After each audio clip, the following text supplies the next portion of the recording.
فضيحة مدوية بمطار هوريبو مدينة دولي. فرنسيون تحت غطاء سجل تجاري جزائري يحاولون الاستحواذ بطرق ملتوية وغير قانونية على مشروع تحصلت عليه شركة جزائرية خاصة في مجال المساعدة الأرضية للطائرات. شركة ماغ أسيستانس لوجستيك الجزائرية قامت بشراء عتاد شركة محل متواجد على مستوى مطارات قسنطينة سطيف بجاية وهران تلمسان والجزائر العاصمة قصد ممارسة نشاط مساعدة على مستوى المطارات.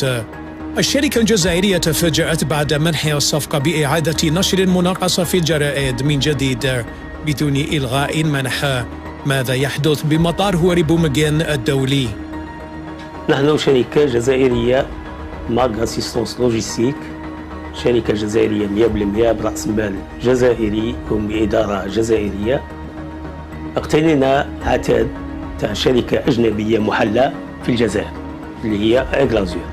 اقتنيناه من أجل مباشرة أشغال على مستوى مطار الجزائر ومطارات الجزائر بصفة عامة.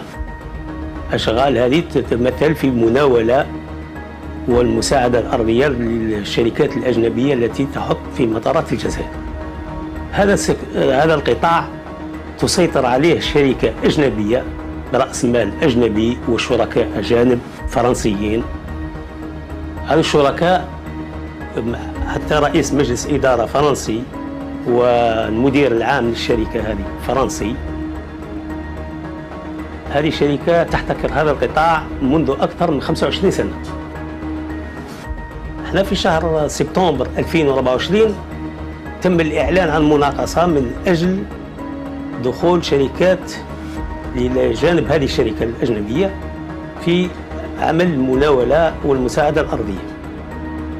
الشركة تاعنا شاركت في هذه المناقصة وتحصلنا على هذه الصفقة بتاريخ 6 ديسمبر 2024.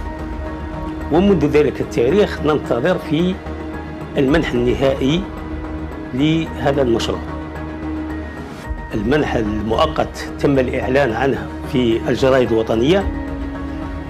المنح النهائي تعطل.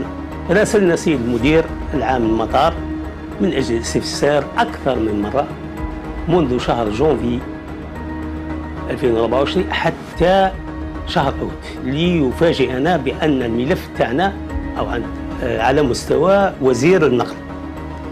اتصلنا بالسيد الوزير بمراسلات عدة وسيد المدير العام من أجل الاستفسار عن المنح النهائي وقتاش يعطونا المنح النهائي لمباشرة الأشغال.